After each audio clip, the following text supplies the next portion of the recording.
கிறிஸ்துவுக்குள் பிரியமானவர்களே, கர்த்தரும் இரட்சகருமாய் இயேசு கிறிஸ்துவின் ஈடு இணையற்ற நாமத்தினாலே உங்கள் யாவருக்கும் என் அன்பின் வாழ்த்துக்களை இயேசு கிறிஸ்து நாமத்தினாலே தெரிவித்துக் கொள்கிறேன்.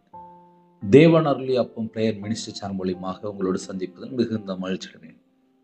தினம்தோறும் இரவு நேரத்திலே பரிசுத்த வேதாந்தத்திலிருந்து ஒரு பகுதியை நாம் தியானித்து நம்முடைய குடும்ப பாதுகாப்பிற்காக நாம் ஜெபித்து வருகிறோம்.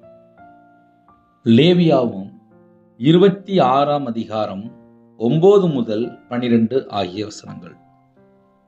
நான் உங்கள் மேல் கண்ணோக்கமாயிருந்து உங்களை பலுகவும் பெருகவும் பண்ணி உங்களோட என் உடன்படிக்கையை திடப்படுத்துவேன். போன வருஷ பழைய தானியத்தை சாப்பிட்டு புதிய தானியத்துக்கு இடம் உண்டாகும்படி பழையதை விலக்குவீர்கள். உங்கள் நடுவில் என் வாசஸ்தலத்தை ஸ்தாபிப்பேன். என் ஆத்துமா உங்களை ஆரோசிப்பதில்லை. நான் உங்கள் நடுவிலே உலாவி உங்கள் தேவனாயிருப்பேன், நீங்கள் என் ஜனமாய் இருப்பீர்கள். ஹல்லேலூயா. கிறிஸ்துவுக்குள் பிரியமானவர்களே, இரவு நேரத்திலே படுத்து தூங்க போறீங்க. சில குடும்பத்திலே கர்த்தரின் குடும்பத்தை ஆசீர்வதிப்பாரா? இந்த வருஷம் ஆசீர்வதிப்பாரா? என்னோட வாழ்க்கை கண்ணீரா இருக்கே, என் இதயத்துள்ள பாரம் தேவனுக்கு தெரியாதா? என் குடும்பத்துடைய சூழ்நிலை தேவனுக்கு தெரியாதா? அப்படின்னு சொல்லி ஒரு குடும்பத்தில் இந்த இரவு நேரத்தில் கண்ணீரோடு வேதனையோடு இணைந்திருக்கிறீங்க. நான் உங்கள் மேல் கண்ணோக்கமாயிருந்து உங்களுடைய கண்ணீரை துடைக்கிற தேவன், அவர் ஜீவனுள்ள தேவன். நான் உங்கள் மேல் கண்ணோக்கமாயிருந்து அவர் உங்களை பார்த்துட்டு இருக்கிறார். உங்களை பலுகவும் பெருகவும் பண்ணி உங்களோட சந்ததியை ஆசீர்வதிப்பார். உங்களோட வம்சத்தை ஆசீர்வதிப்பார். உங்களுடைய தலைமுறை ஆசீர்வதிக்கப்படும். உங்களோடு என் உடன்படிக்கையை திடப்படுத்துவேன். இந்த நாளிலும் உடன்படிக்கையோடு சில குடும்பத்துக்குள்ளே பேசி கொண்டிருக்கிறார். சில குடும்பத்திலே வியாபாரத்திலே நஷ்டமா இருக்கலாம், தோல்வியா இருக்கலாம், பின்தங்கின நிலைமையா இருக்கலாம். எந்த மாதிரி ஒரு சூழ்நிலை சரி, கர்த்தர் உங்களை தூக்கி எடுப்பார். அவருடைய சமூகத்திலே அர்ப்பணிச்சிருங்க. போதும் அப்பா, இந்த வசனத்து மூலியமா என் கூட பேசுறீங்கப்பா, என்னை தூக்கி எடுங்க. அந்த ஒரு வார்த்தை சொன்னாலே போதும். யாரெல்லாம் கர்த்தரை நம்பி இரவு நேரத்தில் இணைந்திருக்கிறீங்களோ, உங்களை தூக்கி எடுத்தாலே போதும். அதுக்கப்புறம் உங்களோட வாழ்க்கை ஃபுல்லா ஆசீர்வாதம் தான். என் வாழ்க்கையிலலாம் நான் வியாபாரத்தில் அழிஞ்சு போனதுனாலே அதுக்கப்புறம் எனக்கு என்ன செய்யணும்னு எனக்கு தெரியல. மறுபடியும் வியாபாரம் பார்க்கணும்னு சொல்லி ஆசை. மறுபடியும் பல சூழ்நிலை ட்ரை பண்ணி பார்த்தேன் வியாபாரத்தை. ஆனால் என் இருதயம் ஃபுல்லாக பைபிள் வாசிக்கணும், ஜெபம் பண்ணணும், இன்னுமாக அதிகமாக வேதத்தை தியானிக்கணும் அப்படின்னு சொல்லி ஆசை. அதே நேரத்தில் கர்த்தருக்காக ஊழியம் பண்ண சொல்லி ஆசை. என் இதயத்துல பாரம் இருந்துச்சு. சில குடும்பத்தில் பணம் சம்பாதிக்கணும், வேலை பார்க்கணும், அது ஒரு பாரம். என் இதயத்துக்குள்ளே அந்த பாரம் நான் வியாபாரத்தில் இருக்கும்போது இருந்துச்சு. நான் வேதத்தை அதிகமாக வாசிக்க வாசிக்க வாசிக்க என் இதயத்தில் ஒரு பாரமா, எனக்கே தெரியாம அந்த பாரம் என்னை அழுத்திய விட்டுருக்கும். கர்த்தருக்காக நான் ஏதாவது செய்யணும், கர்த்தருக்காக ஏதாவது செய்யணும், கர்த்தருக்காக ஏதாவது செய்யணும். ஆனால் என்ன செய்யணும்னு கேட்டால் எனக்கு தெரியாது. ஏன்னா சில குடும்பத்தில் பிறந்ததுலேருந்து ஃபேமிலியில் முழு நேரமும் ஊழியமாக இருப்பாங்க. அவங்க குடும்பம் ஃபுல்லாக சர்ச்சை வச்சுருப்பாங்க. நானும் வியாபாரத்துலேருந்து வந்த ஒரு நபர். இதயத்துக்குள்ள ஒரு பாரம் இருக்கும். என்ன பாரம் அப்படின்னா, கர்த்தருக்காக ஊழியம் செய்யணும், ஊழியம் செய்யணும், ஊழியம் செய்யணும், ஊழியம் செய்யணும். இதயத்துக்குள்ள அந்த ஒரு பாரம் மட்டும் இருக்கும். கர்த்தருடைய கிருபையினாலே ஒரு 40 நாள் உபவாசம் இருக்க ஆரம்பித்தேன். அந்த 40 நாள் உபவாசம் இருக்கும்போது என்னோட வாழ்க்கையிலே நான் எந்தெந்த காரியத்தில் விழுந்து போய் கிடந்தனோ, தோல்வியில் இருந்தனோ, நஷ்டத்தில் இருந்தனோ, எல்லாராலும் கைவிடப்பட்ட நிலைமையில் இருந்தனோ, தனித்த நிலைமையில் இருந்தனோ, ஒடுக்கப்பட்ட நிலைமையில் இருந்தனோ, நெருக்கப்பட்ட நிலைமையில் இருந்தனோ, கண்ணீர் வாழ்க்கையா இருந்துச்சு. அதுல இருந்து கர்த்தர் தூக்கி எடுத்தார். அப்போ ஒரு மனுஷனை தேவன் பார்க்கணும், நான் உங்கள் மேல் கண்ணோக்கமா இருந்து. இப்ப இந்த செய்தியை கேட்கிற சில குடும்பங்கள் உண்டு. எப்படி அப்படின்னா, டெய்லி கேட்கறவங்க இருக்கிறீங்க, சில நேரத்துல நேரம் இருக்கும்போது கேட்கறவங்க இருக்கிறீங்க, குடும்பத்துல பிரச்சனையா இருக்கு நீங்களும் கேட்குறீங்க, படுத்து தூங்கும்போது கண்டிப்பா கேட்கிற சில குடும்பம் உண்டு. சில குடும்பத்திலே யூடியூப் ஆன் பண்ணும்போது இந்த வீடியோ உங்களுக்கு கிடைச்சா பார்ப்பீங்க. இப்படி பல சூழ்நிலை உண்டு. நம்ம இருதயம் தேவன் பார்த்துட்டு இருப்பார். மனுஷன் முகத்தை பார்ப்போம், தேவன் உள்ளத்தை பார்ப்பார். அவருடைய பலத்த கரத்துக்குள்ளே அடங்கி இருந்தா போதும், ஏற்ற வேளையில உங்களை உயர்த்துவார். இந்த இரவு நேரத்திலே உங்க மேல கண்ணோக்கமா இருந்து, கர்த்தர் கண்ணோக்கமா இருந்தாலே ஆசீர்வாதம் தான். நம்ம ஒவ்வொரு நாள் பேசும்போது சில செய்திகள் கடினமா இருக்கும், சில செய்திகள் கேட்கும் போதே பயமா இருக்கும். ஏன்னா எச்சரிப்பின் செய்திலாம் வந்துட்டு இருக்கும். அந்த எச்சரிப்பின் செய்தி கேட்கும்போது இவ்வளோ கடினமான பிரசங்கமா அப்படின்லாம் தோணும். ஏன்னா இந்த காலம் கடைசி காலம். ஞாயிற்றுக்கிழமை ஆயிட்டுனா போதும், ஃப்ரெண்ட்ஸோட அப்படியே கொஞ்சம் அப்படியே திருநெல்வேலி சொல்லுவோம், ஊர் சுத்த அப்படிப்போம். அப்படின்னா என்ன அர்த்தம் அப்படின்னா, நேரம் இருந்துச்சுன்னா வெளியில் போயிட்டு வருவோம் அப்படிப்போம். இப்போ நிறைய குடும்பத்தில் என்ன நடக்கும் அப்படின்னா, ஞாயிற்றுக்கிழமை ஃப்ரீயாக இருந்துச்சு அப்படின்னா கொஞ்சம் தூரம் வெளியே போயிடுவாங்க. ஆனால் கர்த்தருடைய பிள்ளைகள் ஆலயத்தில் போய், தேவனோட சமூகத்தில் போய் தாழ்த்தி, அப்பா அவங்க பிள்ளை வந்திருக்கம்பா, அந்த அர்ப்பணிக்கப்பட்ட வாழ்க்கை நம்ம வாழ்க்கையை உயர்த்தும். நான் நிறைய முறை சொல்லியிருக்கேன், ஞாயிற்றுக்கிழமை சர்ச்சில் போய் இருந்து ஜெபம் பண்ணிட்டு வந்தாலே நம்ம குடும்பம் ஆசீர்வதிக்கப்படும். ஒரு வீட்டில் 4 பேர் இருக்கிறீங்களா, அந்த 4 பேர் சர்ச்சில் போய் ஒரு 2 மணி நேரம் உட்காந்துட்டு, உங்க பிள்ளை வந்திருக்கம்பா, என்னைய பாருங்க, அவ்வளோதான்.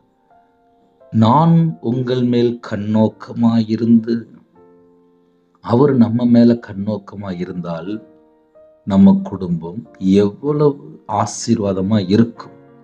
அதை நம்ம கொஞ்சம் லைட் அப்படி யோசித்து பார்ப்போமே. என்னை ஒரு மனுஷன் பார்க்கல, பரலோகத்துல தேவன் பார்க்குறாரு. பரலோகத்துல தேவன் என் குடும்பத்தை பார்க்கும்போது என் குடும்பம் ஆசீர்வதிக்கப்படுமா, ஆசீர்வதிக்கப்படாதா? சில குடும்பத்துல யோசிப்பாங்க, பிரதர் என் வாழ்க்கை ஃபுல்லாவே கர்த்தரை விட்டு தள்ளி போயிட்டேனே, என்னைய கர்த்தர் தூக்கி ஆசீர்வதிப்பாரா, என் குடும்பத்தை ஆசீர்வதிப்பாரா? நான் பல முறை சொல்லும்போது என் வாழ்க்கையில் உள்ள அநேக காரியங்கள் சொல்லுவேன். வியாபாரத்தில் இருக்கும்போது சகல செழிப்போட வாழ்ந்தேன். என் கூட ஒரு மனுஷன் இருந்தான். அந்த மனுஷன் விற்கிறதுல ஒரு மனுஷன் கூட இருக்கும்போது வியாபாரத்தில் உள்ள காரியங்கள் சொல்லுவேன். அதே நேரத்தில் பணம் இல்லை அப்படின்னா கொஞ்சம் பணம் கொடுக்க ஆரம்பித்தேன். லாஸ்ட்டு கணக்கு பார்க்கும்போது பார்த்தா 13 லட்சம் அந்த மனுஷன்ட்டு கொடுத்துருந்தேன். சரி எதுக்கெல்லாம் கொடுத்தேன் அப்படின்னு சொல்லி மொத்தமாக எழுதி பார்க்கும்போது மாந்திரியத்துக்கு, விக்கிரகத்துக்கு, அந்த குடும்பத்துக்கு எல்லாம் கணக்கு பார்க்கும்போது 13 லட்சம் ஆச்சு. விக்கிரகத்துக்கு பல லட்சங்கள் கொடுத்து, மாந்திரியத்துக்கு. இதுக்கு பின்னாடி என்ன சொல்லி பார்க்கும்போது மனுஷன் பின்னாடி போகக்கூடிய ஒரு வாழ்க்கை. கையில் பைபிள் எடுத்து வாசித்து பார்த்தேன். விக்கிரகத்துக்குள்ள யாரெல்லாம் இருக்கிறாங்களோ சாபத்துக்குள்ள இருக்காங்க சொல்லி போட்டிருக்கு. அந்த விக்கிரகத்தை என்னைக்கு சீ என்று வெறுத்து கர்த்தர் பக்கம் மனம் திரும்ப ஆரம்பித்தனோ, கர்த்தருடைய சமூகத்திலே கண்ணீரோடு தாழ்த்தி பாவ மன்னிப்புக்காக கண்ணீர் வடித்து ஜெபிக்க ஆரம்பிச்சேன்.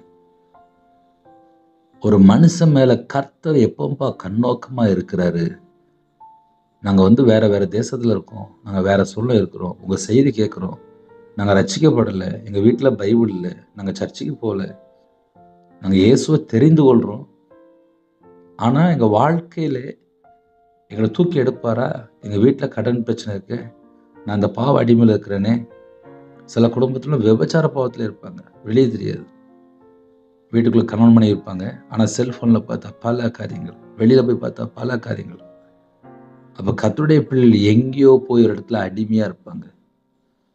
அந்த ஜனங்கள் என்னைக்கு கர்த்தர் பக்கம் மனம் திரும்புறாங்களோ, பாவ மன்னிப்பை பெற்றுக்கொள்றாங்களோ, அந்த குடும்பம் ஆசீர்வாதம். ஏன்னா இப்ப இந்த கையில இருக்கிற செல்போன்ல நல்ல காரியம் எவ்வளவு இருக்கோ அதோட பல மடங்கு தீமையான காரியம் உள்ள இருக்கு. ஒரு 15 வயசு பையன்கிட்ட கேட்டால் அம்மா அப்பா பிடிக்க மாட்டுக்கு, வீட்டில் இருக்க தங்கச்சி பிடிக்க மாட்டுக்கு, ஆனால் செல்ஃபோன் தான் பிடிக்கு. ஏதாவது வீட்டில் ஒரு ஜாமான் வேணும், இதை போய் வாங்கிட்டு வா அப்படின்னா, நீங்கள் போய் வாங்கிக்கோங்கம்மா அப்படின்னு சொல்லிட்டு வீட்டில் எங்கேயாவது ஒரு ஓரமாக உட்காந்து செல்ஃபோனில் ஆன்லைனில் கேம் விளாண்டுட்டு இருப்பான். அம்மாவாலே ஒன்றும் செய்ய முடியல. பார்த்தா 10th படிக்கிற பையன், காலேஜ் படிக்கிற பையன் காலேஜுக்கு போகாமல் வீட்டுக்குள்ளேயே உட்காந்து 2 செல்ஃபோன் வச்சுருக்கான். கிட்டத்தட்ட ஒரே ரூமுக்குள்ளே தான் இருக்கான் 3 மாதமாக. வெளியில் போக மாட்டேங்கான். அந்த பையனுக்கு பைத்தியமும் பிடிக்கல, ஒன்றும் பிடிக்கல. ஆனால் செல்ஃபோனை ஒரே வீட்டுக்குள்ள வச்சு 3 மாதமாக ஆப்ரேட் பண்ணிகிட்ருக்கான். 2 ஃபோனு, அதில் இதுலேயும் சிம் கார்டு, அதுலேயும் சிம் கார்டு. ஆன்லைனில் பேசாமல் கேம் விளாண்டுட்டே இருப்பான். ஒரு செல்ஃபோனில் நெட்டு முடிஞ்சோன்னா அவனே அடுத்த செல்ஃபோன். இன்றைக்கி காலம் கடைசியாக இருக்குது. இந்த கடைசி காலத்தில் வேறு வேறு வெப்சைட்டில் போய் வாலிப பிள்ளைகள் எத்தனையோ குடும்பத்தில் சிக்கி கொள்கிறாங்க. நம்ம இப்படிப்பட்ட காலத்தில் தான் வாழ்ந்துட்டுருக்கோம். இந்த மாதிரி காலத்தில் நம்ம குடும்பத்தெலாம் ஆசீர்வதிக்கணும் அப்படின்னா அவர் நம்ம மேலே கண்ணோக்கமாக இருந்தால் மட்டும்தான் நம்ம குடும்பம் தப்பிக்கும். நம்ம குடும்பத்தை ஆசீர்வதிப்பார். கர்த்தருடைய கிருபையினால் மட்டும்தான் நீங்கள் தேவனர்லேயே இப்போ மினிஸ்டர் மூலிமா இணைந்திருக்கிறீங்க. தேவனுடைய கிருபை இல்லைன்னா நீங்கள் இரவு நேரத்தில் இணைந்திருக்க முடியாது. செத்தா பரலோகத்துக்கு போகணும், அவ்வளோதான். நித்திய ஜீவனுக்குள்ளே போகணும். நான் பைபிள் ஃபுல்லாக வாசித்து பார்த்தேன். பெஸ்ட்டான ஒரு வாக்குத்தத்தம் என்னன்னு சொல்லி பார்த்தேன். நித்திய ஜீவன் தருவேன் என்பதே அவர் நமக்கு செய்த வாக்குத்தத்தம். அந்த நித்திய ஜீவனுக்குள்ளே போகணும் அப்படின்னா நம்ம எப்படிலாம் வாழணும், எப்படிலாம் மனம் திரும்பணும், எப்படிலாம் பாவ மன்னிப்பு பெற்றுக்கொள்ளணும், ரட்சிக்கப்பட்ட அனுபவத்தில் எப்படி இருக்கணும், எப்படி பரிசுத்தமாக வாழணும், எப்படி உண்மையாக வாழணும், எப்படி நீதியை பின்பற்றணும், அநியாயமான கருத்தை வெறுக்கணும். கையில் பைபிள் எடுத்து வாசிக்கும்போது என் வாழ்க்கையில் நான் கற்றுக்கொண்ட காரியங்களை சொல்கிறேன். ஏன்னா நிறைய காரியத்தில் பார்க்கும்போது பைபிள் வசனத்தை வச்சு நம்ம லைஃப்பை மேட்ச் பண்ணி பார்க்கும்போது தெரியும் இன்னும் என்னெல்லாம் நம்ம ப்ரிப்பேர் ஆகணும், இன்னும் எதுக்கெல்லாம் ரெடி ஆகணும்.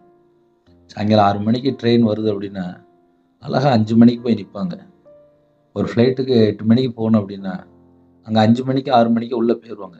1 மணி நேரம் 2 மணி நேரம் அங்கே வெளியில் உட்காந்துருப்பாங்க. இதுதான் லைஃப். இப்படிப்பட்ட ஒரு வாழ்க்கை தான் நம்ம வாழ்ந்துட்டுருக்கோம். நம்ம வாழ்க்கை தேவனுக்கு சித்தமானபடி இருந்துச்சுன்னா சூப்பர், ஆசீர்வாதமாக இருக்கு. 24 மணி நேரம் வாழ்க்கையில் நைட் நேரத்தில் முடிஞ்சால் ஒரு 3 இட்லி இல்லை ஒரு 4 இட்லி, அவ்வளோதான். இப்படி கொஞ்சமாக சாப்பிட்டு நிம்மதியாக வாழ்ந்து நிம்மதியாக ஃபேமிலியாக இருந்து இப்போ நிறைய குடும்பத்தில் தனித்தனியாக வாழ்கிறாங்க. கேட்டால் கணவர் சரியில்லை, கேட்டால் மனைவி அவங்க அம்மா வீட்டு போயிட்டா. அன்பாக இருங்க. இணைந்திருக்கிற குடும்பம் அன்பாக இருங்க. ஒரு வீட்டில் 4 பேர் இருக்கிறீங்களா, அன்பாக இருங்க. வீட்டில் அம்மா அப்பா இருக்கிறவங்கள பேசுங்க, வாயை திறந்து பேசுங்க. எங்கள் அம்மாலாம் கொரோனா நேரத்தில் இறந்து போயிட்டாங்க. எங்கள் அம்மாட்ட பேசுவேன், அம்மா நல்லா இருக்கீங்களாம்மா அப்படிம்பேன். எங்கள் அம்மா உடனே என்னதாம்மா கேட்பாங்க, சாப்பிட்டியா, வீட்டில் ட்ரெஸ் இருக்கா, பணம் இருக்கா, வீட்டில் ஜாமான் இருக்கா, வீட்டில் பொருள் இருக்கா, பாப்பா ஸ்கூல் ஃபீஸ் கட்டிட்டியா, எல்லோரும் நல்லா இருக்கீங்களா, அந்த விசாரிப்பாங்க. இந்த கடைசி காலத்தில் நிறைய குடும்பத்தில் தனித்தனியாக வாழ்ந்துட்டு இருக்காங்க. பரலோகத்தில் தேவன் பார்ப்பாரு, ஒரு குடும்பம் எப்படி இருக்குன்னு சொல்லி பார்ப்பாரு. ஒரு குடும்பத்தில் 4 பேர் இருக்கிறாங்கன்னா 2 பேர் பிரிஞ்சு இருக்கிறாங்க. ஒரு குடும்பத்தை கர்த்தர் பழுகி பெருக பண்ணணும் அப்படின்னா அந்த வீட்டில் 4 பேர் 3 பேர் இருக்கணும்ல. இப்போ அங்கே தானே பிரச்சனை. கேட்டால் புருஷன் பிடிக்கலங்க, கேட்டால் எனக்கு மனைவி பிடிக்கல அப்படிங்கிறாங்க. சில குடும்பத்தில் பார்த்தா டைவர்ஸ் ஆகி பிரிஞ்சு போயிருந்தாங்க. அப்புறம் அந்த அக்கா அங்கே உட்காந்து அழுதுட்டு இருப்பாங்க. இந்த அண்ணன் அப்புறம் 2வது மேரேஜ் முடிக்கலாமான்னு சொல்லி யோசிச்சுட்டு இருப்பாங்க. இப்படி ஒரு மோசமான உலகத்தில் போயிட்டுருக்கு. ஏன்னா செல்ஃபோன் வந்ததுக்கப்புறம் வேற யார்கிட்டயோ பேசும்போது அப்புறம் அதுதான் வேற மாதிரி இருக்கு. ஆனால் வீட்டில் நமக்காக அம்மா இருக்கிறாங்க. குடும்பத்தில் நிறைய வீட்டில் தாய்மார்கள் சகோதரிமார்கள் வீட்டுக்குள்ளே இருப்பாங்க. 24 மணி நேரம் எங்கள் அண்ணன் வருவான், என் கணவர் வருவார், என் பையன் வருவான், என் கணவர் வருவார்னு சொல்லி ரொம்ப பொறுமையாக இருப்பாங்க. தேவன் கண்ணோக்கமாக இருக்கிறார். உங்கள் மேலே பார்த்துட்டே இருப்பார். என் பிள்ளைகள் எப்படி வாழுது, ஒரு குடும்பத்தை ஆசீர்வதிக்கணும்னா தேவன் பார்ப்பார். அதனால் இரவு நேரத்தில் நீங்கள் இணைந்திருக்கிறீங்க அப்படின்னா வாழ்க்கை முறை சரியாக இருந்தால் பல்லுகி பெருகும். ஒரு வாக்குத்தத்தை நம்ம கேட்ட உடனே அப்படியே சார்ஜ் ஏறின மாதிரி இருக்கும். ஆனால் மனைவிட்ட போய் அன்பாக பேச மாட்டாங்க, கணவர்கிட்ட போய் அன்பாக பேச மாட்டாங்க, விட்டு கொடுத்து போக மாட்டாங்க, மன்னிக்க மாட்டாங்க. பழைய ஒரு 5 வருஷம் முன்னாடி உள்ள காரியத்தை சொல்லி சண்டை போட்டுட்டு இருப்பாங்க. அந்த குடும்பம் எப்படி பழுகி பெருகும் யோசித்து பாருங்களேன். இப்போ நான் சின்ன எக்ஸாம்பிள் சொல்கிறேன், அது ஈஸியாக புரியும். நான் ஒரு 55 லட்ச ரூபா வியாபாரத்தில் நஷ்டப்பட்டு நான் வெளியில் வந்தாலும் ஒரு 2 மாடி வீடு விற்றேன், நகையை விற்றேன், வியாபாரத்தை விட்டேன், நடு ரோட்டுக்கு வந்தேன். என் மனைவி இன்னைக்கு வரையும் ஆச்சு, நீங்கள் இப்படி நகையை அழிச்சிட்டீங்க, வீடை விற்றுட்டீங்க, வியாபாரத்தை விட்டு வெளியில் வந்துட்டீங்க, நீங்கள் ஒரு மனுஷனை நம்பி ஒரு 13 லட்சம் கொடுத்தீங்க, நீங்கள் எனக்கு பிடிக்கல, வேண்டாம் அப்படின்னு சொல்லி இது வரைக்கும் போகல. அந்த மாதிரி ஒரு வார்த்தையும் பேசவும் இல்லை. கர்த்தர் கொடுத்த எனக்கு கணவர்னு சொல்லிட்டு சர்ச்சில் போய் கண்ணீரோடு ஜெபம் பண்ணா.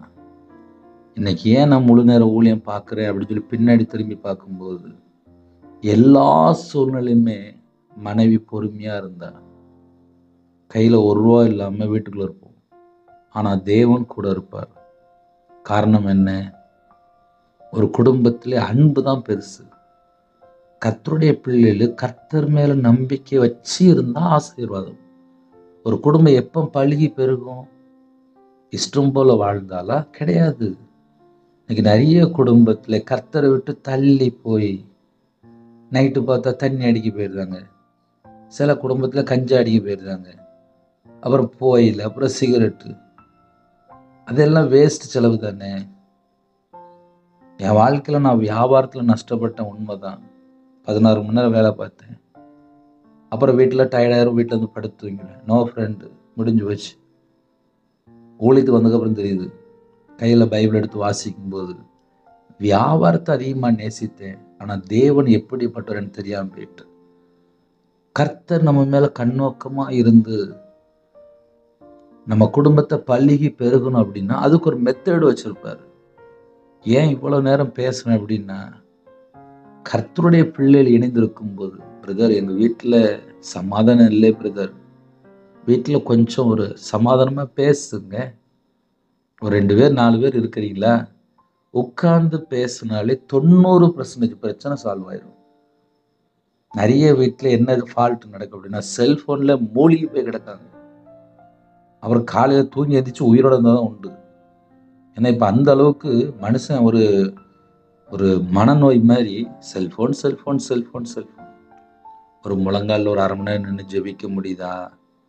ஒரு 1 மணி நேரம் பைபிள் வாசிக்க முடியுதா? நம்ம வாழ்க்கை தேவனோடு இருக்கா? கர்த்தருடைய பிள்ளைகள் ஆவிக்குரிய வாழ்க்கையில் வளர முடியுதா? அதனால் நைட் நேரத்தில் நிறைய சூழ்நிலையில், கஷ்டமான சூழ்நிலையில், தனிமையான சூழ்நிலையில், அனாதை போல திக்கற்ற பிள்ளையாக, எனக்கு யாருமே இல்லை பிரதர், நானே வயசாயிட்டு, என் பிள்ளைகள் பேச மாட்டுக்கு, எனக்கு கணவர் இல்லை. சில குடும்பத்தில் கணவர் இருக்காரு, ஆனால் வேற எங்கேயோ தொடர்பில் இருக்காரு. இப்படி பல பிரச்சனை நடுவில் தான் நைட் நேரத்தில் இணைந்திருக்கிறீங்க. இன்னைக்கு எடுத்த செய்தி வாக்குத்தத்த செய்தி. அந்த வாக்குத்தத்துக்குள்ளே போகும்போது என் இதயத்துக்குள்ள என்ன பாரம் இருக்குது அப்படின்னா, சில குடும்பத்திலே தேவன் ஆசீர்வதிக்க விரும்புகிறார், ஆனால் தாழ்த்த மாட்டீங்க. தேவன் என்ன துக்கப்படுறார் அப்படின்னா, சில குடும்பத்திலே ஒருமனப்பட்ட ஆவி இல்லை. ஒரு குடும்பத்தில் கற்பத்தினை ஆசீர்வதிக்கணுமா 2 பேர் ஒருமனப்படணும். வியாபாரம் ஆசீர்வதிக்கப்படணுமா குடும்பத்திலே ஒருமனம் வரணும். நான் வியாபாரத்தில் இருக்கும்போது என் வீட்டில் வந்து நகையத்தா அப்படிமே கொடுத்துருவா, அவ்வளோதான், கேட்க மாட்டா. அது ஒரு நாள் நான் விற்றுட்டேன். அப்பவும் கண்ணீரோடு இருந்தேன், ஆனால் சண்டை போடலை. இந்த நிமிஷம் வரைய கூட தான் இருக்கா. இதை ஏன் சொல்கிறேன் தெரியுமா? வியாபாரத்தில் நஷ்டப்பட்டு பல சூழ்நிலை இருக்கும்போது, கண்ணீரோடு இருக்கும்போது மனைவி கூட தான் இருந்தா, இன்னைக்கும் கூட தான் இருக்கா. ஒரு குடும்பம் அப்படின்னா பல சூழ்நிலை கடந்து போயிட்டு இருக்கோம். தேவன் பழுகி பெருகி நம்ம குடும்பத்தை ஆசீர்வதிக்கணும் அப்படின்னு நினைச்சிட்டாரு அப்படின்னா, முதல்ல ஒரு குடும்பம் தேவனுடைய கரத்துக்குள்ள இருந்தா போதும். அப்பந்தான் உயர்த்துவார். நான் மறுபடியும் மறுபடியும் சொல்றேன், பழுகி பெருகி உங்களை உயர்த்தணும் அப்படின்னா அதுக்கு நம்ம குடும்பம் இயேசு கிறிஸ்து இரத்தத்தினால கழுவப்பட்டு பரிசுத்தமாக்கப்பட்டு நீதிமானாக்கப்பட்டு வேத வசனத்தை கை கொண்டு கீழ்ப்படிந்து அவருடைய கற்பனையை கை கொண்டு உண்மையா இருக்கும்போது தான் பழுகி பெருக பண்ணுவார். இதை என் வாழ்க்கையில நான் கற்றுக்கொண்ட காரியங்கள். ஏன்னா பைபிளை ஆழமா உட்காந்து வாசித்ததுல என் வாழ்க்கையில ரவிராஜ் சரியில்லை, தேவனுடைய கரத்துக்குள்ள அடங்கி இருக்கணும். ரவிராஜ் தேவ திட்டத்துல இருந்தா நல்லா இருக்கும். ரவிராஜ் தேவனுக்கு பிரியமா இருந்தா நல்லா இருக்கும். அப்படி ஒவ்வொரு வசனம் வாசிக்கும் போது அழகா பரிசுத்த ஆவியானவர் பேச ஆரம்பிச்சார். இதை ஏன் இவ்வளவு டீட்டெயிலா சொல்லித்தரேன் அப்படின்னா, நிறைய குடும்பத்துல சர்ச்சைக்கு போகாத சூழ்நிலை, கேட்டா அவங்க குடும்ப சூழ்நிலை, ஃபேமிலி ஃபுல்லா விக்கிரத்துல இருப்பாங்க, வெளியே தெரியாது. ஆனா நைட் நேரத்துல கேட்டுட்டு இருப்பாங்க. உங்க வீட்டுல கணவர் ரட்சிக்கப்படணுமா, பிள்ளைகள் ரட்சிக்கப்படணுமா, முதல்ல அன்பு கூறுங்க. நான் வியாபாரத்துல இருக்கும்போது நஷ்டப்பட்ட என் மனைவி கண்ணீரோடு இருந்தா, ஆனா அன்பு கூறுவார். அன்பு கூறும்போது தான் கட்டுகளை உடைக்க முடியும். நான் பைபிள் எடுத்து வாசித்து பார்த்ததுல பிசாசை எப்படி துரத்தணும்னு சொல்லி பார்க்கும்போது, கற்பனை கை கொள்ளணும், இயேசு கிறிஸ்து நாமம், இயேசு கிறிஸ்து ரத்தம், பரிசுத்தம், அவருடைய கற்பனை, அவருடைய கட்டளை, இதெல்லாம் கை கொண்டு கீழ்ப்படியும் போது தான் பிசாசை துரத்த முடியும். என் வாழ்க்கையில் எனக்கு பல விதமான டைப்ல மாந்திரியம் பண்ணி வச்சிருந்தாங்க. நானே பணம் கொடுத்து எனக்கே மாந்திரியம் பண்ணியிருக்கேன், அதுவே தெரியல. சொந்த காசுல சூனியம். ஜாதகம் பார்த்துருக்கேன், நியூமராலஜி பார்த்துருக்கேன், நாள் பார்த்துருக்கேன், எலுமிச்சபழம் மேல நம்பிக்கை, கத்தாழை மேல நம்பிக்கை. எங்க அப்பா இறந்து போயிட்டாங்க, எங்க அப்பா போட்டோ வச்சா நல்ல பணம் செழிப்பா வந்துடும், அப்படி ஒரு நம்பிக்கை. ஒரு பொம்மை வச்சா உன் கடையில நிறைய பணம் வரும் அப்படின்னாங்க, அந்த பொம்மை மேல நம்பிக்கை. மனுஷன் மேல நம்பிக்கை, மாந்திரிகத்து மேல நம்பிக்கை, விக்கிரத்து மேல நம்பிக்கை. அந்த மனுஷன் சொல்றானா போதும், அவ்வளவுதான், அது மேல நம்பிக்கை. இப்படி பல நம்பிக்கையில இருக்கும்போது என் மனைவி கண்ணீரோடு சர்ச்சில் போய் ஜெபிக்க ஆரம்பிச்சேன்.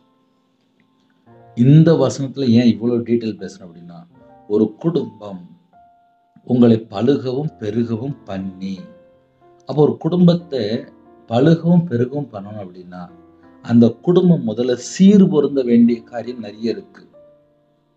ஏன்னா கர்த்தருடைய பிள்ளைகள் சீர் பொருந்தினா மட்டும்தான் ஆசீர்வாதம். இப்ப நானே இருக்கிறேன், என் வாழ்க்கை தேவனுக்கு பிரியமானபடி மாறினதுக்கப்புறம் தான் ஆசீர்வதிக்கப்பட்டுச்சு. 2016 ஒரு 40 நாள் பாஸ்டிங் இருந்தேன். அந்த 40 நாள் நான் பாஸ்டிங் இருக்கும்போது முதல்ல டிவியை தூக்கி மேலே வச்சேன். இப்போ கர்த்தருடைய கிருபையினால எங்கள் வீட்டில் டிவியே இல்லை. ஏன்னா டிவி தேவைப்படலை. பைபிள் வாசிக்க, ஜெபிக்க, தேவனுடைய சமூகத்தில் காத்திருக்க, இவ்வளவுதான் நமக்கு நேரம். அப்போ கர்த்தருடைய பிள்ளைகள் ஆவிக்குரிய வாழ்க்கையில வளரணும் அப்படின்னா சில வீட்டில் டிவி தான் பிரச்சனையா இருக்கும். நியூஸ் பார்க்கலாம், முக்கியமான காரியங்களை பார்க்கலாம்.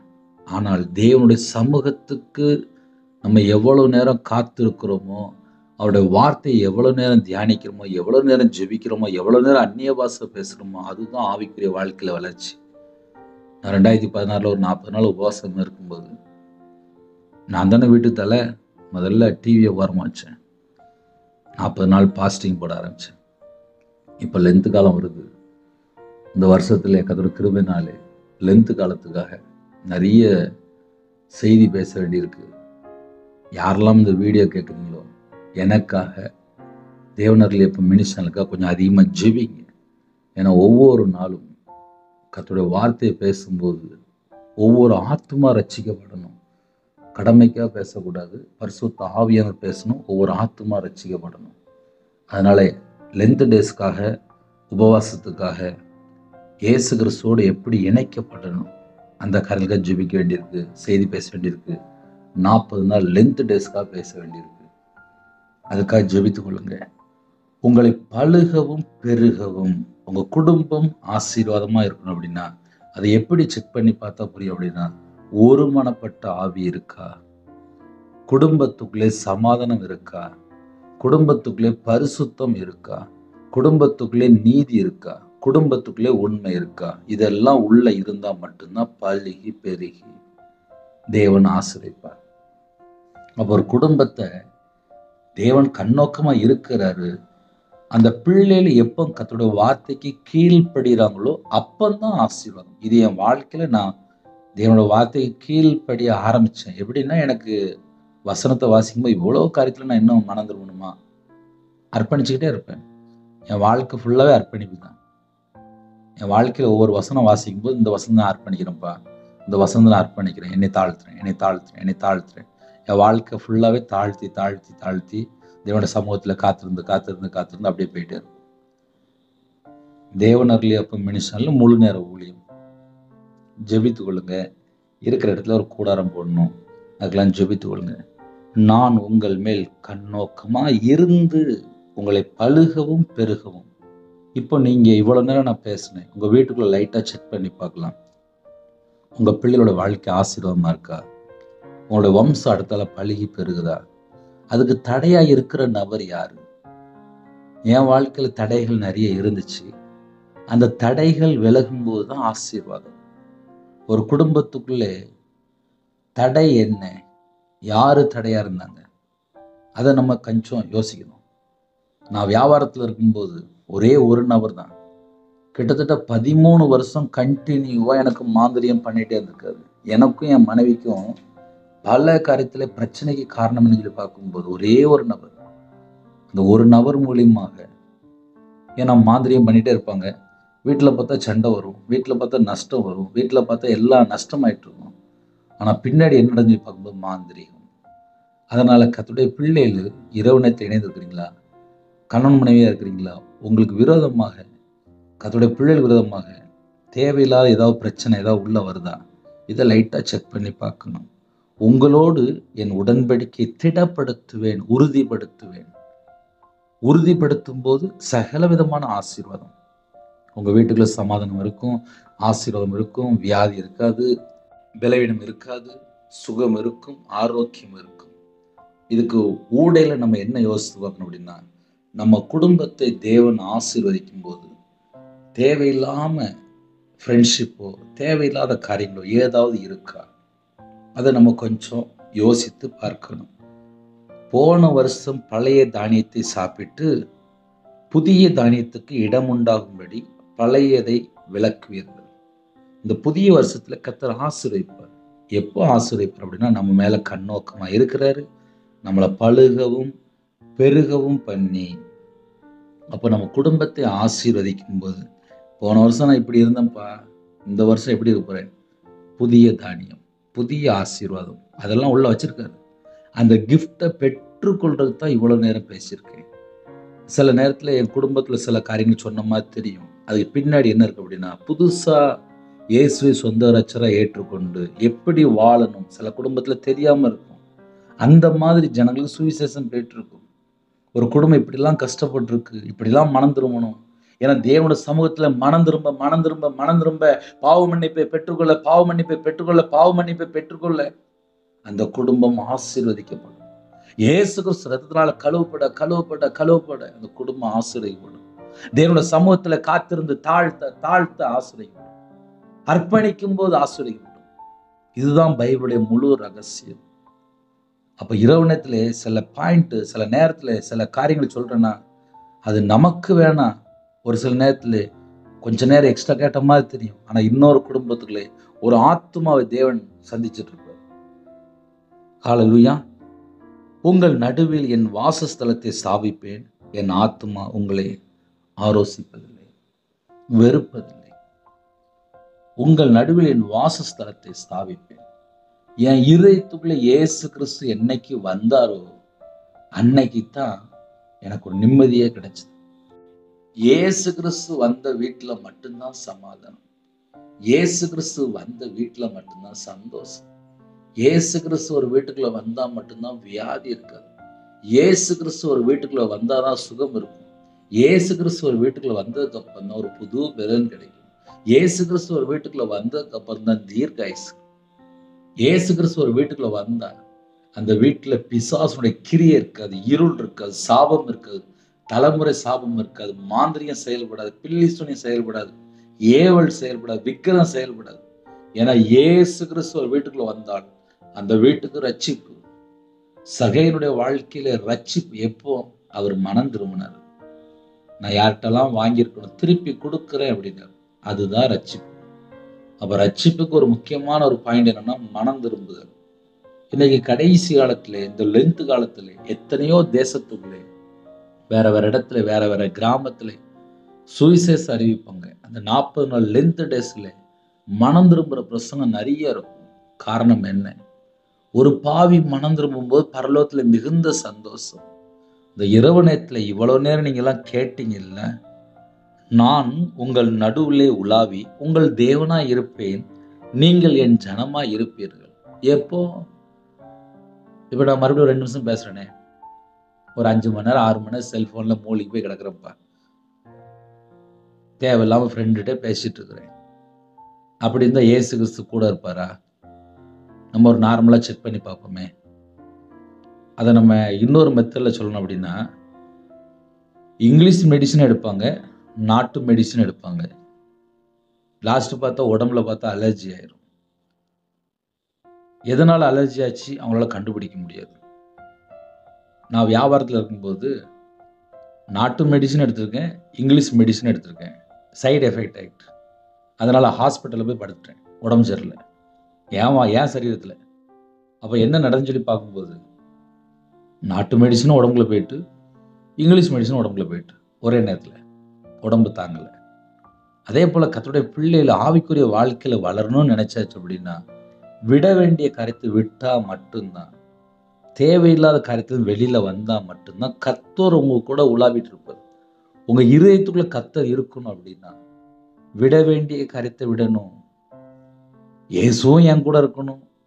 24 மணி நேரம் செல்போனே நான் உட்காந்து பார்ப்பேன் அப்படின்னா எப்படி இயேசு கிறிஸ்து இருப்பாரு? நல்லா யோசிச்சு பாருங்க. நான் சர்ச்சில் உட்காந்துட்டு இருந்தேன். என் பக்கத்துல உள்ள பையன் வாட்ஸ்அப்ல பார்த்துக்கிட்டே இருக்கான். அப்ப என்ன அர்த்தம்? தேவனுடைய சமூகத்துல உட்கார்ந்து இருக்கிறாங்க, ஆனால் பயம் இல்லை. கர்த்தரை குறித்து பயம் இல்லை. இன்னைக்கு நிறைய குடும்பத்துல என்ன நடக்குதுன்னு பார்க்கும்போது பயமே இல்லை. என் இருதயத்துக்குள்ள 24 மணி நேரம் கர்த்தருடைய ஆவியான இருக்கணும்னு சொல்லி நான் தீர்மானம் எடுத்தேன்னா விட வேண்டிய காரியத்தை விட்டா மட்டும்தான் கர்த்தருடைய ஆவியான என் இருதயத்துக்குள்ள இருப்பார். அப்ப இன்னைக்கு செய்தி என்ன பிரதர் அப்படின்னா, நான் உங்கள் நடுவிலே உலாவி உங்கள் தேவனாய் இருப்பேன், நீங்கள் என் ஜனமாய் இருப்பீர்கள். இப்ப நான் என் வாழ்க்கையோட சாட்சி சொல்ல முடியும். நான் ஒரு காலத்துல மனுஷனுக்கு அடிமையா இருந்தேன், விக்கிரத்துக்கு அடிமையா இருந்தேன், மாந்திரியத்துக்கு அடிமையா இருந்தேன், வியாபாரத்துக்கு அடிமையா இருந்தேன். எனக்கு வியாபாரத்துல இருக்கும்போது பணம் சம்பாதிக்கணும், அந்த ஒண்ணுதான் எனக்கு தெரியும். ஏன்னா கஷ்டப்பட்டு 11 வயசுல வேலைக்கு போனேன், 3 ரூபா சம்பளத்துக்கு வேலைக்கு போனேன். அதனால வியாபாரத்துல இருக்கும்போது பணம் சம்பாதிக்கணும், அந்த ஒண்ணுதான் தெரியும். ஆனா ஊழியத்துல வந்ததுக்கு அப்புறம் தான் தெரியுது, பாவம் செய்யற ஆத்மா சாகும், பாவம் செய்யறவன் பிசாசினால் உண்டாயிருக்கிறான். ஒரு மனுஷன் பாவ அடிமையில இருக்கும்போது அவன் இருதயம் கட்டப்பட்ட நிலைமையில இருக்கும். ஒரு மனுஷன் பாவ அடிமையில இருக்கும்போது சமாதானம் இருக்காது. ஒரு மனுஷன் விக்கிரத்துல கட்டப்பட்டிருக்கும் போது, மாந்திரியத்துல கட்டப்பட்டிருக்கும் போது மனைவியினுடைய வாழ்க்கை கண்ணீரா இருக்கும். ஏன்னா என் குடும்பத்துல என் மனைவி கண்ணீரோடு இருந்தாலும் எனக்கு தெரியும்ல. நான் வியாபாரத்துல நஷ்டப்படும் போது அந்த நஷ்டத்துக்கு பின்னாடி எப்படின்னு சொல்லி என்னன்னு சொல்லி பார்க்கும்போது சாபம் இருந்துச்சு. இதெல்லாம் என் வாழ்க்கையில் நான் ரியலா அனுபவிச்சது. அதனால உள்ளதை அப்படியே பேசிக்கிட்டு இருக்கேன். தேவன் அருளிலே அப்போ மனுஷன் மூலியமா யாரெல்லாம் இணைந்திருக்கிறீங்களோ என் வாழ்க்கையில நிறைய காரியங்களை சொல்லிட்டு இருப்பேன். சாபத்துல வாழ்ந்தவனுக்கு அந்த பெயின்னா என்ன, அந்த வலினா என்ன, அந்த வருத்தம்னா என்ன, வேதனைனா என்ன, நெருக்கம்னா என்ன, ஒடுக்கம்னா என்ன, தனிமைனா என்ன, திக்கற்ற ஒரு பிள்ளையா இருந்தேன். எல்லாராலும் கைவிடப்பட்ட நிலைமை. இந்த காரணம் என்னன்னு சொல்லி பார்க்கும்போது மாந்திரியத்திலே கட்டப்பட்ட நிலைமை. நான் உங்கள் மேல் கண்ணோக்கமாய் இருந்து உங்களை பலுகவும் பெருகவும் பண்ணி உங்களோட என் உடன்படிக்கையை திடப்படுத்து. இந்த நிமிஷம் வரையும் ரவிராஜ் உயிரோட இருக்கு அப்படின்னா அது காரணம் என்ன? தேவன் உயிர் பிச்சை கொடுத்திருக்காரு. பொழைச்சிட்டு போ, உன் மனைவி கண்ணீரோடு இருக்கிறா அப்படின்னு உயிர் பிச்சை போட்டிருக்காரு. அப்படின்னா என்ன அர்த்தம்?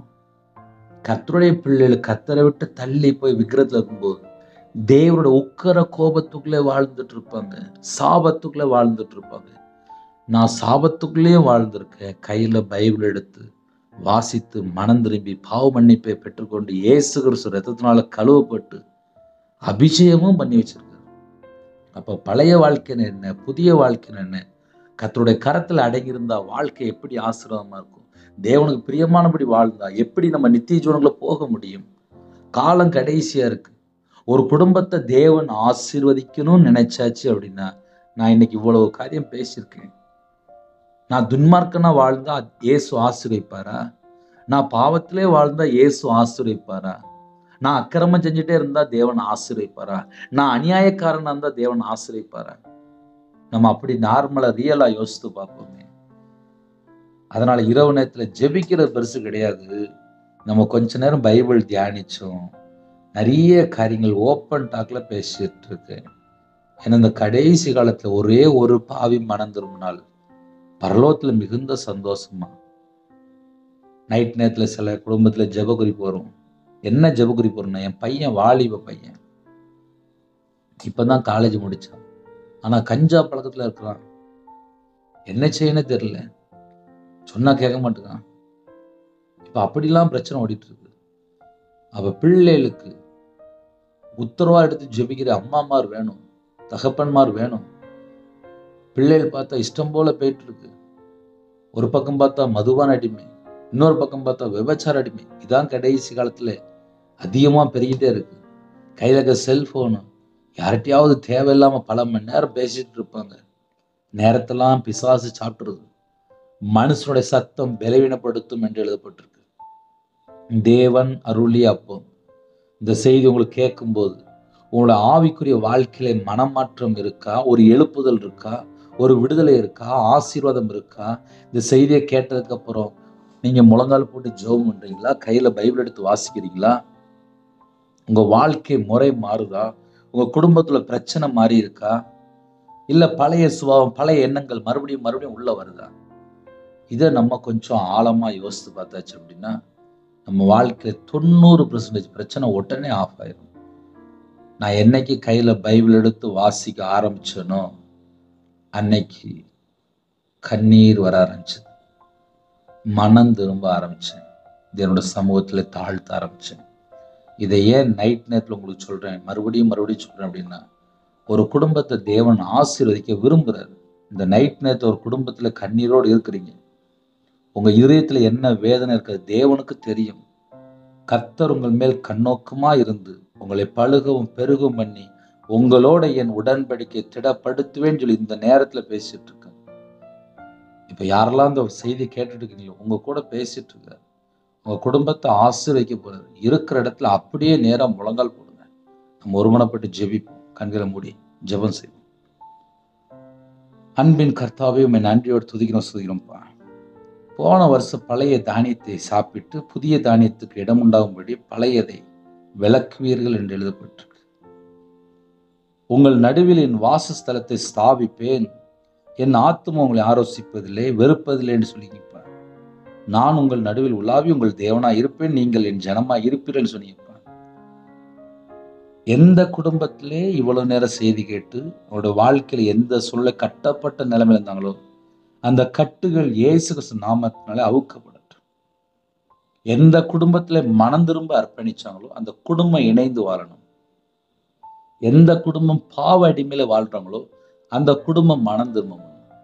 எந்த குடும்பத்துக்குள்ளே பாவ கட்டுல இருக்கிறாங்களோ அந்த கட்டிலிருந்து வெளியில வந்து ரட்சிக்கப்பட்டு ஆவிக்குரிய வாழ்க்கையில பரிசுத்தாவியை பெற்றுக்கொண்டு சாட்சியுள்ள ஒரு ஜீவிய வாழ, பரிசுத்தமா வாழ, நீதியை பின்பற்ற, கட்டளைக்கு கீழ்ப்படிய, கற்பனை கை கொள்ள பரலோகத்தில் உள்ள தேவன் உங்க பிள்ளைகளுக்கு இந்த நேரத்துல உயிர் பிச்சை கொடுங்கப்பா. கிருபை தாங்கப்பா, மனம் இறங்குங்கப்பா. யாரெல்லாம் தாழ்த்துறோங்களோ அந்த பிள்ளைகளை கர்த்தர் சந்திக்கணும். எங்க வாழ்க்கை கர்த்தருடைய கரத்துல இருக்கு, எங்க சுவாசம் உங்க கரத்துல இருக்கு. எங்களை பார்த்துட்டே இருக்கிறீங்க, உங்க உள்ள கரத்துல வரைந்து வைத்திருக்கீங்க. உங்களை விட்டு நாங்க தள்ளி போயிட்டோம், எங்களை மன்னிச்சிருங்க. இரவணத்துல ஜெபிக்கிற குடும்பம் ஆறுதல் வேணும், சமாதானம் வேணும், சந்தோஷம் வேணும். குடும்பத்துக்குள்ளே ஒருமனப்பட்ட ஆவி வேணும். இதெல்லாம் எந்த ஒரு மனுஷனும் தர முடியாதுப்பா. இயேசு கிறிஸ்து மட்டும்தான் தர முடியும். இயேசு கிறிஸ்து நாமத்தை மட்டுமே உயர்த்திடும். வரக்கூடிய நாட்கள்ல 40 நாள் உபவாசத்துக்காக அப்பா அநேக ஜனங்களை ஆயத்தப்படுத்துங்கப்பா. இந்த வருஷத்துல 40 நாள் உபவாசம் இருந்து ஜெபிக்க எங்களுக்கு ஒரு கிருபை தாங்கப்பா. தேவனுடைய சமூகத்திலே காத்திருக்க கிருபை தாங்கப்பா. எங்களை ஆயத்தப்படுத்துங்க. எங்களை அர்ப்பணிக்கிறோம். இரவு நேரத்திலே ஒவ்வொரு குடும்பத்தையும் அர்ப்பணிக்கிறோம். அவங்களோட வாழ்க்கையை செழிப்பா மாறுன்னு சொல்லி உங்க பிள்ளைகள் அப்பா எந்தெந்த காரியத்துல விழுந்து போய் கிடந்தாங்களோ அந்த காரியத்திலும் தூக்கி எடுங்க. பழுகவும் பெருகும் பண்ணி உன்னோட என் உடன்படிக்கை திடப்படுத்துவேன். நான் உங்கள் மேல் கண்ணோக்கமா இருந்தேன்னு சொன்னீங்கப்பா. எந்த குடும்பத்துல இந்த இரவு நேரத்துல ஜெபிக்கிறோம் அந்த குடும்பத்தை உங்களுடைய கரத்துல அர்ப்பணிக்கிறோம். ஜெபிக்கிற எல்லா குடும்பத்தையுமே ஆசீர்வச்சிருங்கப்பா. எந்தெந்த காரியத்துல தடை இருக்கோ அந்த தடையெல்லாம் நீக்கி ஆசிரிங்க. அவங்களுடைய அப்பத்தின் தண்ணீர் ஆசிரிங்க. கையின் கீழில் ஆசிரிங்க. நைட் நேரத்தில் ஜெபிக்கிற குடும்பத்தை கத்த திருப்தியாக ஆசிரிங்க. பள்ளி பெருகணும் கத்த கிருபை தாங்க. அவங்களோட வம்சத்தை ஆசிரிங்க. அவங்களோட தலைமுறை ஆசிரிங்க. கற்பத்தினி ஆசிரிங்கப்பா. மாசமா இருக்காங்க ஆசிரிங்க. சில குடும்பத்தில் அவங்களோட வாழ்க்கையில சில தோல்விகள் அதுலேருந்து வெளியில வர தூக்கி எடுங்க. ஒவ்வொரு குடும்பத்தையும் அர்ப்பணிக்கிறோம். சில குடும்பத்தில் அந்நிய நோகத்தில் போய் திருமணம் முடிச்சிட்டாங்கப்பா. கர்த்தரை விட்டு தள்ளி போயிட்டாங்கப்பா. அந்த குடும்பம் மனம் திரும்பணும். அந்த குடும்பம் ரட்சிக்கப்படணும். அந்த குடும்பம் மறுபடியுமாக தேவ திட்டத்தில் வரணும்ப்பா. கர்த்தர் கிருபை செய்யுங்க. வாலிப வயசுல ஒன்று சிருஷ்டிக்கிற நினை என்று வேதம் சொல்லிடுங்க. தவறான எண்ணங்கள், தவறான செயல்கள், தவறான காரியங்கள், தவறான கேம், தவறான அடிமை, அந்த எல்லா செத்த கிரியில அழிக்கப்படட்டும். இயேசு கிறிஸ்து ரத்தத்தினாலே இயேசு கிறிஸ்து நாமத்தை சுட்டெறியப்பட்டோம். கர்த்தர் ஒவ்வொரு குடும்பத்தையும் ஆசிரிங்க. ஒவ்வொரு குடும்பத்தையும் ஆசிரிங்க. அவங்களோட அப்பத்தின் தண்ணீர் ஆசிரிங்கப்பா. பலவீனத்தோடு இருக்காங்க, படுக்கலங்க, பூரண சுகம் தாங்க. உங்களுடைய தலைமுறை கரத்தின தொட்டு சுகமாக்கித்தாங்க. சீக்கிரமா படுத்தும் கத்து கிருபை செய்யுங்க. தேவையில்லை எண்ணங்கள், தேவையில்லை சிந்தனை எதுவும் வராபடி கர்த்தர் ஒவ்வொரு குடும்பத்தையும் வேலை அடைங்க. எத்தனையோ குடும்பத்தில் தாழ்த்துறாங்கப்பா. உங்களோட அப்பத்தின் தண்ணீரையும் ஆசீர்வதிங்க. லீ ஷால ஹந்தோட்டோ ரபல ஹர்து ரிபாஹோர ஷத்தோட்டோ நமார அக்கரதுரி ஷத்தோட்டோ ரபல லிது நமால ஹசதினி ஷால பக்கரதுரி கந்தோட்டோ ரபல. எல்லா குடும்பத்தையும் ஆசிரியப்பா. எல்லா குடும்பத்தையும் ஆசீர்வதிங்க. குறைகள் குற்றங்கள் எல்லாவற்றையும் மன்னித்து பரிசுத்தப்படுத்தி ஆசிரிங்க. ரிது சந்தோட்டோ நமால ரெக்கர சந்தோட்டோ ரபல. வேற வேற நாட்டுக்குள்ள ஜெபிக்கிறான்ப்பா. எல்லா குடும்பமும் என் இயேசு கிறிஸ்து ராஜா ஆசீர்வதிக்கணும். எத்தனையோ குடும்பத்தில் ஒருமனப்பட்ட ஆவி இல்லப்பா. அந்த குடும்பத்தை சந்திங்கப்பா. அந்த குடும்பத்தை சந்திங்கப்பா. தூஷபலஹன் தொட்டோ நமரக்கரதுரபல ரீபூஷபதனமலஹரது சேபஹலஷதினி கந்தொட்டரபல ரிவுஷலபலஹோரபக்கபோது விக்கேதன. எல்லா குடும்பமும் இயேசு கிறிஸ்து ரத்தத்தினாலே இயேசு கிறிஸ்து நாமத்தினாலே அப்பா மறுபடியும் ஆசிரியப்பட்டோம். பள்ளிக்கு பெருக கத்த கிருபை செய்யப்பா. ஒவ்வொரு குடும்பத்தையும் வேலை அடைங்கப்பா. வேலை அடைங்கப்பா. வேலை அடைங்கப்பா. இந்த நாள் முழு கத்தர் பாதுகாத்த கிருபைக்காக நன்றிப்பா. குடும்பமாக ஆலயத்துப்படுத்தாங்க நன்றிப்பா. எத்தனையோ குடும்பத்தோட பரிசுத்த ஆவியான பேசும் ஒவ்வொரு வார்த்தைக்காக அப்பா உமக்கு நன்றி செலுத்தும். நன்றியோடு துதிக்கிறோம்ப்பா. ஜனங்களை எப்படிலாம் கத்தர் பக்கம் மனம் திரும்பணும் எல்லா காரியத்தையும் உங்க பிள்ளைகளோட பேசி கொண்டிருக்கிறீங்க. நன்றி நன்றி நன்றி நன்றி. இரவு நேரத்தில் ஜெபிக்கிற எல்லா குடும்பத்தையும் கத்தர் ஆசீர்வதிங்கப்பா. கத்தர் ஆசீர்வதிங்கப்பா. உங்களுடைய குடும்பத்தில் எல்லா சூழ்நிலை எல்லாவற்றையும் கத்தர் மாற்றி ஆசீர்வதிங்க. இரவு நேரத்திலே அப்பா சீக்கிரமா படுத்துவீங்க. அதிகாலையில் எழும்ப கத்த கிருபை செய்யுங்க. வரக்கூடிய காரியத்தை வெளிப்படுத்த தேவையில்ல சொப்பனம் எல்லாவற்றையும் விளக்குங்க. இந்த மாசத்துடைய தேவையில எல்லாம் கத்த சந்திங்க அப்பா. லென்த் டேஸ் வருது. ஒவ்வொரு குடும்பத்தையும் கத்தோட காரியத்தில் அர்ப்பணிக்கிறோம்ப்பா. உங்களுடைய சமூகத்தில் காத்திருக்க ஜெபிக்க துதிக்க இந்த வருஷத்துல அப்பா விசேஷமாக எங்களுக்கு ஒரு கிருபை தாங்கப்பா. கிருபை தாங்கப்பா. ஜெபிக்கிற ஒவ்வொரு குடும்பத்தையும் கத்த பொறுப்படுத்துங்க. வேற வேற நாட்டுக்குள்ள இருக்காங்கப்பா. அவங்களுடைய தேவையிலெல்லாம் கத்த சந்திக்கணும். லாது ஷபதன ஹந்தோ டோரோ ஷா ஹர்தனி மேக்கே சேக்கே லாக்கோரோது ரிபோ ஷபலபலபர துரபர ஷந்தோ டனமக்கவுது விக்கேதுனா லீகா லாக்கா ரத நம ரஹ ரதுரபல லேபோ ஷபதன மல ஹரோ ஷந்தோ டோனமர அக்கர துரபல. தகப்பனே ஒவ்வொரு குடும்பம் இயேசு கிறிஸ்து ரத்தத்தினாலே இயேசு கிறிஸ்து நாமத்தினால வேலி அடைக்கப்படட்டும்ப்பா. எத்தனையோ குறைகள், இந்த குறைகள் எல்லாம் மன்னிச்சிருங்க. குறைகள் குற்றம் எல்லாவற்றையும் மன்னிச்சிருங்க. இந்த மாதத்தோட எல்லா தேவையில்லாம் கர்த்தர் பரிபூர்ணமாக அப்போ ஒவ்வொரு குடும்பத்தையும் ஆசிரியக்கணும். நிறைய குடும்பத்தில் லோன் செக்ஷன் போயிட்டுருக்குப்பா. நிறைய பண தேவைகள் இருக்குது. படிக்கிற பிள்ளைகள் இருக்காங்க, ஸ்கூல் படிக்கிறாங்க, இன்னும் ஃபீஸ் கட்ட வேண்டியிருக்கு. காலேஜ் படிக்கிறாங்க, ஃபீஸ் கட்ட வேண்டியிருக்கு. வீட்டு வாடகை, கடை வாடகை, அப்பா நிறைய லோன் போயிட்டுருக்கு. எல்லா தேவையிலும் கற்று சந்திக்கணும்ப்பா. கத்த சந்திக்கணும்ப்பா. எந்தெந்த குடும்பத்தில் அப்போ அந்த நாள் செய்தி கேட்டு தேவனுடைய சமூகத்தில் அர்ப்பணிச்சாங்களோ அந்த குடும்பம் விசேஷமாக கர்த்தருடைய கரம் அவங்க பிள்ளைகளை தொடரட்டும்ப்பா. புதுசாக இணையதுக்கு அந்த பிள்ளைகளை ஆசீர்வதிங்கப்பா. நைட் நேரத்தில் அப்பா டியூட்டியில் இருக்காங்க, நைட் நேரத்தில் பஸ்ஸில் போயிட்டுருக்காங்க, காரில் போயிட்டுருக்காங்க, ட்ரெயினில் போயிட்டுருக்காங்க, ஃப்ளைட்டில் போயிட்டுருக்காங்க, அப்பா பெட்ரோல் பங்க்கில் வேலை பார்க்குங்க, ஆஃபீஸில் வேலை பார்க்குங்க. நைட் நேரத்தில் அப்பா வாலிப பிள்ளைகள் ஐடி ஃபீல்டில் வேலை பார்க்குங்க, டாக்டர் ஜெபிக்கிறாங்க, நர்ஸ் ஜெபிக்கிறாங்க. நைட் நேரத்தில் சில குடும்பத்தில் டிரைவிங் லைனில் போயிட்டுருக்காங்க. எல்லா குடும்பத்துக்கும் அதோடைய பாதுகாப்பு வேணும்ப்பா. போலீஸ் ஆஃபீஸர் ஜெபிக்கிறாங்க, ஆர்மியில் ஜெபிக்கிறாங்க, சில குடும்பத்தில் அதிகாரிகள் ஜெபிக்கிறாங்க. எல்லாருக்கும் கர்த்தருடைய கிருபை, கர்த்தருடைய பாதுகாப்பு வேணும்ப்பா. இரவு நேரத்திலே உங்கள் பிள்ளைகளோட கர்த்தர் கூட இருங்க. நாச மோசங்களுக்கு விலக்கி உங்கள் பிள்ளைகளை பாதுகாத்து கொள்ளுங்க. கர்த்தருடைய கரம் பிள்ளைகளோட கூட இருக்கட்டும். தேவையில்லாமல் எந்த செல்ஃபோனுக்குள்ளேயே நேரத்தை வேஸ்ட் பண்ணக்கூடாது. தேவையில்லாம் எந்த ஃப்ரெண்ட்ஸுக்குள்ளேயே போகக்கூடாது. உங்கள் பிள்ளைகளை பாதுகாத்து கொள்ளுங்க. உங்கள் கரத்தில் அர்ப்பணிக்கிறோம். தேவன் அருளி அப்போ மனுஷன் ஆசீர்வதித்தாங்க.